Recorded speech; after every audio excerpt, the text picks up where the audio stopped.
భార్య పిల్లల హత్య వెనుక షాకింగ్ నిజాలు వెలుగులోకి వస్తూ ఉన్నాయి. ఇంటర్ చదివే టైంలో సరిత ఇంటికి ట్యూషన్కి వెళ్ళాడు రాజ్ కుమార్. వింటూ ఉన్నారా? ఇంటర్ చదివే టైంలో సరిత ఇంటికి ట్యూషన్కి వెళ్ళేవాడు రాజ్ కుమార్. తనకంటే 6 ఏళ్లు పెద్దదైన సరితతో ప్రేమలో పడ్డాడు. ఈ మాట విన్నారా? తనతో 6 ఏళ్ల పెద్దదైన సరితతో ప్రేమలో పడ్డాడు రాజ్ కుమార్.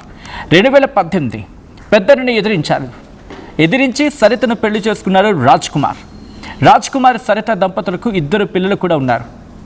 వాళ్ళి పరీక్షిత్, దైవిక్షిత్. పెళ్లి తర్వాత డ్రైవర్గా పనిచేశాడు రాజ్ కుమార్. ఆ తర్వాత బెట్టింగ్స్కు అలవాటు పడ్డాడు ఈ దుర్మార్గుడు. ఆన్లైన్ జూదానికి బానిసై ఏకంగా 1 కాదు 2 కాదు, లక్షలు కూడా కాదు, కోట్లు, 2.5 కోట్ల రూపాయల వరకు అప్పులు చేశాడు. అప్పుల బాధతో గతేడాది అక్టోబర్లో బలవన్ మరణానికి కూడా ప్రయత్నించాడు. పొలం అమ్మి కొన్ని అప్పులు తీర్చాడు రాజ్ కుమార్. ఇన్ఫ్యాక్ట్ తల్లిదండ్రుల సాయంతో షాబాద్లోని పిఆర్ఆర్ స్టేడియం సమీపంలో ఇల్లు కొనిచ్చారు పేరెంట్స్. ఇదంతా ఎప్పుడు జరిగింది? మరి ముఖ్యంగా ఆ తల్లిదండ్రులు నేను మారిపోయానని చెప్పి ఈ రాజ్ కుమార్ని నమ్మించాడు. ఇన్ఫ్యాక్ట్ రాజ్ కుమార్ తల్లిదండ్రులను నమ్మించిన తర్వాత వాళ్ళకున్న ఆస్తిలో, వాళ్ళకున్న పొలంలో కొంత వాటిని అమ్మేసి వీడు అప్పులు తీర్చారు. రాజ్ కుమార్ అప్పులు తీర్చారు. అయితే ఆ తర్వాత షాబాద్లోని పిఆర్ఆర్ స్టేడియం సమీపంలో ఇల్లు కొనిచ్చారు పేరెంట్స్. 2 ఏళ్ల నుంచి పక్కింట్లో ఉండి 17 ఏళ్ల బాలికపై కన్నేశాడు నిందితుడు. ఇది ఈ పిఆర్ఆర్ స్టేడియం సమీపంలో ఇల్లు కొనిచ్చారు కదా పేరెంట్స్. అక్కడ ఉంటూనే కొన్ని రోజులు ఆ ఇంట్లోనే నార్మల్గానే ఉన్నాడు, ఏదో పని చేసుకుంటూ ఉన్నాడు. మొత్తం వాళ్ళ ఆ సంసారం అంతా నార్మల్గా నడుస్తూ ఉంది. కానీ ఒక 2 ఏళ్ల నుంచి పక్కింట్లో ఉండే 17 ఏళ్ల బాలికపై కన్నేశాడు ఈ దుర్మార్గుడు. పోక్సో కింద కేసు నమోదైంది. పోనీ కన్నేశాడు అనే అంశానికి సంబంధించి మాట్లాడుకున్న సందర్భంలో వేధింపులు కూడా స్టార్ట్ చేశాడు. దీంతో మాట పెరిగింది.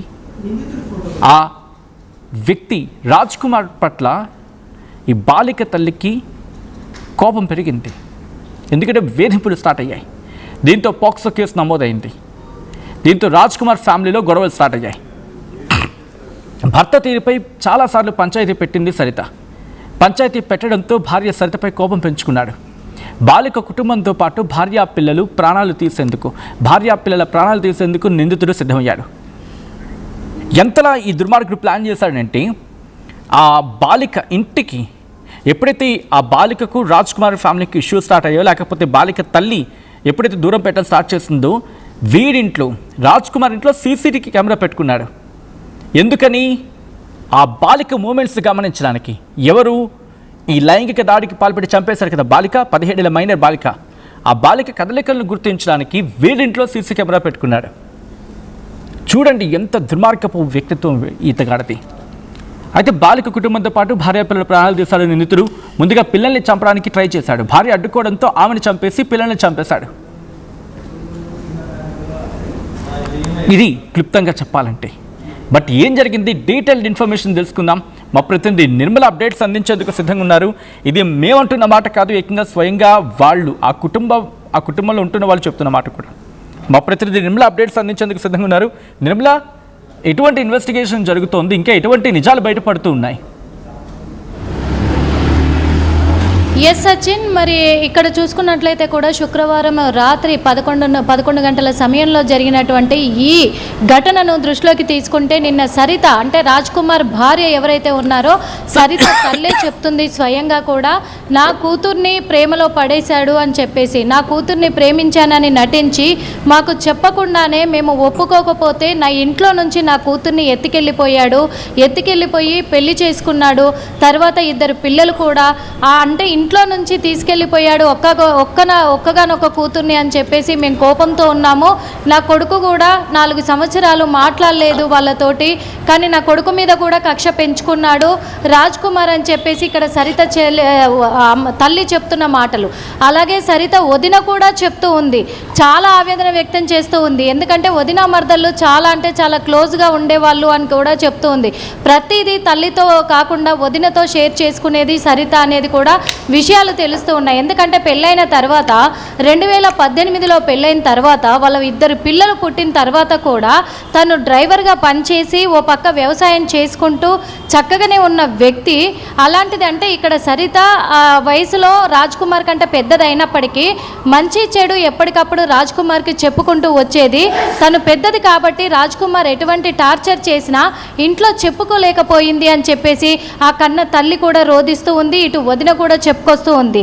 చాలాసార్లు కూడా ఈ మధ్య కాలంలో ఎప్పుడైతే ఫోక్సో కేసు నమోదైందో ఆ తర్వాత సరిత వాళ్ళ వదినకి ప్రతి విషయం షేర్ చేసుకున్నట్లుగా వాళ్ళ వదిన చెప్తూ ఉంది. ఎందుకంటే మాట వినట్లేదు, అసలు నువ్వేం చేస్తావు, నువ్వు నాకు వద్దు అని మాట్లాడుతున్నాడు, లేకపోతే నీ ప్రాణాలు తీస్తాను అని మాట్లాడుతున్నాడు, పిల్లలను కూడా అడ్డు తొలగించుకుంటాను అంటున్నాడు.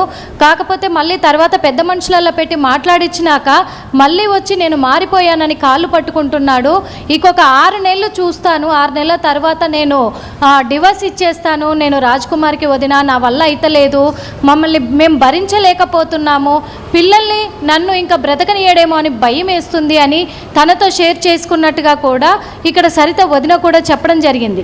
అంతేకాకుండా చాలాసార్లు ఇటు సరిత వదిన ముందు కానీ సరితను బెదిరించినట్లుగా తెలుస్తూ ఉంది. వైష్ణవి విషయంలో వైష్ణవి ప్రాణాలు తీస్తే ఎవరేం చేయలేకపోయారు, గవర్నమెంట్ ఏం చేయలేదు, పోలీసులు ఏం చేయలేదు, ఎవరేం చేయలేకపోయారు, నన్ను ఎవరేం అంటే దుర్భాషలతోటి ఆడుతూ కూడా ఇప్పుడు మిమ్మల్ని నేను ప్రాణాలు తీసినా కానీ ఎవరేం చేయలేరు నన్ను అని చెప్పేసి కూడా పలుమార్లు బెదిరించినట్టుగా కుటుంబ సభ్యులే స్వయంగా కన్న తల్లి సొంత వదినే చెప్తూ ఉన్నారు. అలాగే పెద్ద పాపను కూడా చాలాసార్లు బెదిరించినట్టుగా ప్రాణాలు తీస్తానని డాడీ అంటున్నాడు, నేను ఆ ఇంటికి వెళ్ళను, నాకు చాలా భయం వేస్తూ ఉంది అత్త అని చెప్పేసి ఇటు ఆ సరిత వదినతో ఆ పిల్లోడు చెప్పినట్టుగా కూడా తను చెప్తూ చాలా రోధిస్తూ ఉన్నారు వాళ్ళు అని కూడా చెప్పుకోవచ్చు. ఇలాంటి ఘటనలు చోటు చేసుకున్నాక తను వ్యసనాలకు, చెడు వ్యసనాలకు, ఇటు ఆ జూదాలకు అలవాటు పడిపోయి అప్పుల పాలైతే కూడా ఇటు రాజ్ కుమార్ తల్లిదండ్రులు, రాజ్ కుమార్ తోబుట్టువులు కూడా రాజ్ కుమార్కు భయపడేవాళ్ళు అని తెలుస్తూ ఉంది అక్కడ ఎంక్వైరీ చేస్తే. ఎందుకంటే అందరినీ భయపెట్టించేవాడు, బ్లాక్మెయిల్ చేసేవాడు, అంటే నేను బలవన్ మరణానికి పాల్పడతాను అని చెప్పేసి వీడియో కాల్స్ చేసి వీడియో కాళ్ళల్లో ఏదో బలవన్ మరణానికి ఉపయోగించేటువంటి ఆ లిక్విడ్స్ కూడా ముందర పెట్టుకొని వాళ్ళకు చూపిస్తూ వాళ్ళని బ్లాక్మెయిల్ చేసేవాడు అని చెప్పేసి కూడా చెప్తూ ఉన్నారు. ఆ భయానికే ఇప్పుడు రాజ్ కుమార్ తల్లిదండ్రులు కూడా రాజ్ కుమార్ దగ్గర లేరు, రాజ్ కుమార్ అప్పులు కూడా తీర్చారు అన్నట్టుగా తెలుస్తూ ఉంది. అదేవిధంగా వాళ్ళు మళ్ళీ ఇక్కడ షాబాద్కి వచ్చి అక్కడే నివాసం ఉంటున్నారు. అది ఎక్కడో కాదు, మైనర్ బాలిక ఇంటిని ఆనుకొనే 2 పక్క ఇల్లే. అక్కడ ఉండడం బట్టి అక్కడి నుంచి ఆ అమ్మాయి పైన తను వ్యామోహం పెంచుకొని అదేవిధంగా అమ్మాయిని టార్చర్ చేస్తూ వేధింపులకు గురి చేస్తూ వస్తూ ఉన్నాడు. ఎప్పటికప్పుడు అమ్మాయి కదలికలను గమనిస్తున్న ఇతను అమ్మాయిని బెదిరింపులకు లోన్ చేస్తున్నాడని తెలిసిన తర్వాత ఫోక్సో కేసు నమోదైన తర్వాత ఇక్కడ అమ్మాయి వాళ్ళ పేరెంట్స్ కూడా సీసీ కెమెరా అమర్చుకున్నారు. ఎందుకంటే ఏ టైంలోనైనా వాడు ఇంట్లోకి వస్తాడేమో అనే ఒక భయంతో సీసీ కెమెరాలు వాళ్ళు కూడా అమర్చుకున్నారు. ఆ సీసీ కెమెరాలు అమర్చుకున్న నేపథ్యంలో ఇంకొక విషయం కూడా అంటే మొన్ననే వెలుగులోకి వచ్చింది. అంటే స్వయంగా తనే ఈ మాట చెప్పి బెదిరించాడు అనేది కూడా తెలుస్తూ ఉంది. ఇక్కడ మైనర్ బాలిక పిన్ని కూడా చెప్తుంది. పిన్ని కూడా అదే సమయంలో నేను ఆన్నే ఉన్నాను, శంషాబాద్ బస్ స్టాప్లో మా ముందే బెదిరించాడు. అంటే ఇక్కడ అమ్మాయి ఫాదర్ని కూడా తనే హతమార్చినట్టుగా కూడా ఒప్పుకున్నట్లు, అప్పుడేం చేయలేదు కదా మీరు, ఇప్పుడు కూడా మీకు కూడా అదే గతి పడుతుంది అని చెప్పేసి బెదిరించినట్టుగా కూడా వాళ్ళ పిన్ని కూడా చెప్పడం జరిగింది. ఇక్కడ బాలిక పిన్ని, మైనర్ బాలిక పిన్ని కూడా. ఇవన్నీ కూడా తన తప్పులున్నాయి. దాని అంతటికీ కూడా కారణం ఏంటంటే పోలీస్ సిబ్బందితో 20 లక్షల డీల్ కుదుర్చుకున్నాడు అనే ఒక ఆరోపణ. అంటే అవి వార్తలు బయటకు వస్తున్నాయి పోలీసుల ద్వారానే, కాబట్టి ఇదంతా పోలీసుల అండ చూసుకొని, అలాగే ఫ్రెండ్స్, పోకిరీలైన ఫ్రెండ్స్ అండ చూసుకొని ఇంతకు తెగించాడు నిందితుడు అనేది కూడా విషయాలు బయటకు వస్తూ ఉన్నాయి. ఇవన్నీ దృష్టిలోకి తీసుకొని ఇప్పుడు పోలీసులు కూడా 9 బృందాలుగా, అది కూడా డీసీపీ మొయినాబాద్ డీసీపీ వెల్లడించారు. ఆయన వెల్లడించిన వివరాల ప్రకారము 9 బృందాలుగా కూడా మేము ఏర్పడ్డాము, గాలింపు చర్యలు చేపడుతున్నాము. చేగురు రైల్వే స్టేషన్లో తన కారును గుర్తించాము. అక్కడి నుంచి అటవీ ప్రాంతానికి వెళ్ళినట్టుగా ఆనవాళ్ళు తెలుస్తూ ఉన్నాయి, కాబట్టి ఖచ్చితంగా మేము పట్టుకుంటాము అని చెప్పేసి చెప్తున్నమాట Sachin. Right Nirmala, thanks for the update. టోటల్గా ఈ ఎపిసోడ్లో రోజుకొక ట్విస్ట్, ఇంకా చెప్పాలంటే గంటకు బిగ్ ట్విస్ట్ చోటు చేసుకుంటుంది. షాబాద్ 6 హత్యల కేసులో సంచలనాలు నమోదవుతూ ఉన్నాయి. భార్యా పిల్లల హత్య వెనుక షాకింగ్ నిజాలు బయటపడుతూ ఉన్నాయి. ఇంటర్ చదివే టైంలోని సరిత ఇంటికి ట్యూషన్కి వెళ్ళేవాడు రాజ్ కుమార్ అంటే అర్థం చేసుకోవచ్చు. ఇతగాడికి 29 ఏళ్ళు, ఆమెకేమో 35 ఏళ్ళు, అంటే దాదాపు 6 ఏళ్ల గ్యాప్. తనకంటే 6 ఏళ్ల పెద్దదైన సరితతో ప్రేమలో పడ్డాడు రాజ్ కుమార్. 2018లో పెద్దడు ఎదిరించి ఇంకా కొంత సమాచారం అందుతుంది ఏంటంటే సరితకు ఇష్టం లేకపోయినా బలవంతంగా ఒప్పించి పెళ్లి చేసుకున్నాడు అనేది. రాజ్ కుమార్ సరితకు పెళ్ళయిన తర్వాత కాపురం సజాగానే జరిగింది. వాళ్ళకి 2 పిల్లలు కూడా ఉన్నారు. పరీక్షిత్, దైవక్షిత్ అని చెప్పి పేర్లు కూడా పెట్టారు. పెళ్లి తర్వాత డ్రైవర్గా పనిచేసుకుంటూ వచ్చాడు రాజ్ కుమార్. ఆ తర్వాత బెట్టింగ్స్కి అలవాటు పడ్డాడు. తాగుడు, మద్యం, జూదం, ఇలా ఒకటేంటి నానా వ్యసనాలకు బానిసయ్యాడు.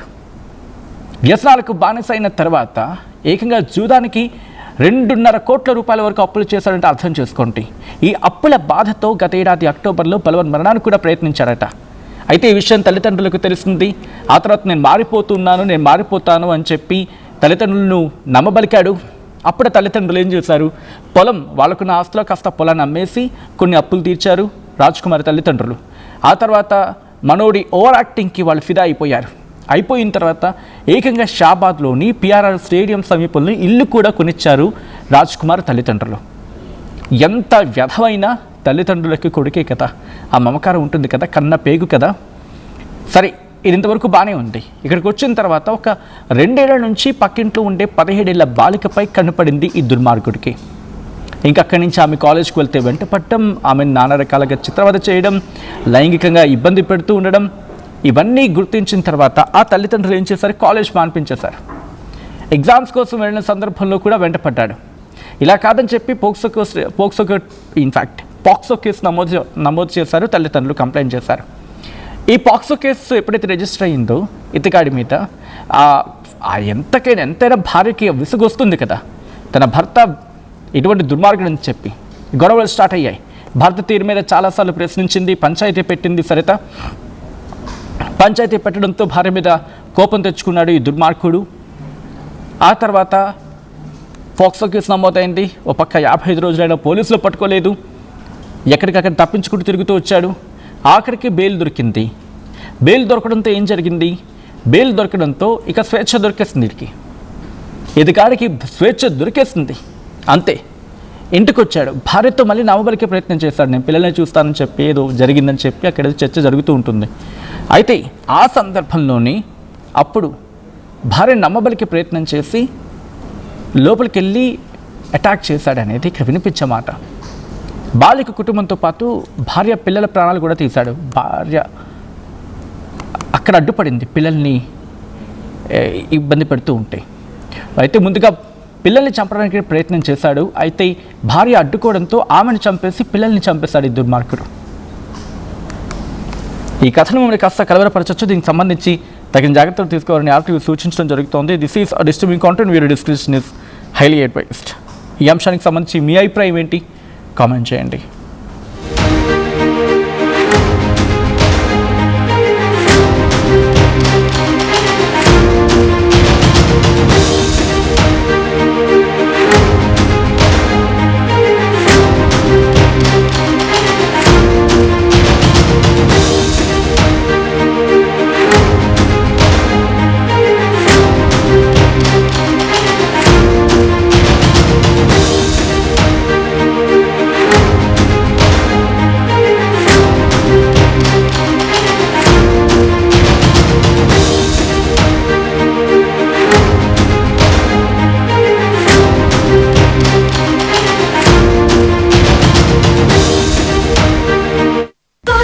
నమస్కారం, నేను మీ అనసూయ భరద్వాజ్. ఆషాఢ మాసం సందర్భంగా మన కాసన్ ఫ్యాషన్స్ ఏపీ అండ్ తెలంగాణలోని 24 స్టోర్స్ లో సరికొత్త ఆఫర్స్ తో మీ ముందుకు వస్తుంది. అంతేకాదంలో ఈ ఆషాఢ మాసంలో మన ప్రత్యేకత, కిలో చీరలు కొనండి, 1/2 కిలో చీరను ఉచితంగా పొందండి. తెలంగాణలో అతిపెద్ద ఫ్యామిలీ షాపింగ్ మాల్ మాంగళ్య షాపింగ్ మాల్ ఆర్సీపురంలో అంబేద్కర్ స్టాట్యూ ఎదురుగా జూలై 12న రాశి ఖన్నా చేతుల మీదుగా గ్రాండ్ ఓపెనింగ్. అదిరిపోయే ఇనాగరల్ ఆఫర్స్ అస్సలు మిస్ అవ్వకండి. మాంగళ్య shopping mall, Telangana, Andhra Pradesh, Karnataka. Pure in its form with grace made noble.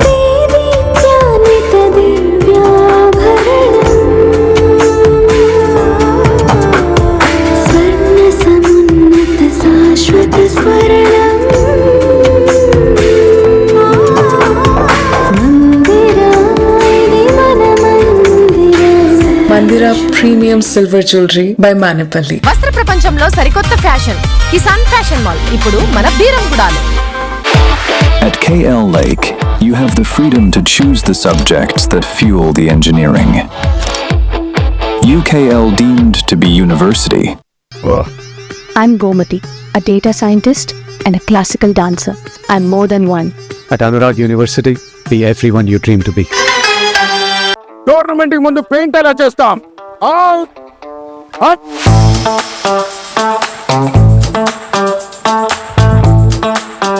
Plan అయితే చాలా బాగుంది. సార్, స్టేడియం పరిస్థితి చూడండి. టోర్నమెంట్ ముందు పెయింట్ ఎలా చేస్తాం? టెక్నో పెయింట్స్ ఉందిగా. Techno paints, township, dam, stadium లేదా మనీళ్ళు, పెయింట్స్ నుంచి పెయింటింగ్ వరకు పూర్తి సొల్యూషన్ కావాలంటే మేమున్నాం. కానీ సార్, టైంకి పూర్తవుతుందా? రోజుకు 23 లక్షల స్క్వేర్ ఫీట్ పెయింటింగ్ చేయగల సామర్థ్యం, 5,000 మంది స్కిల్డ్ లేబర్ టీమ్ మా వెంట ఉంది. 23 లక్షల? అవును, ప్రపంచ స్థాయి రంగులు, అద్భుతమైన షేడ్స్ తో భారతదేశపు అసలైన పెయింట్ మరియు పెయింటింగ్ శక్తిని మేమే. VR techno paints. Techno paints.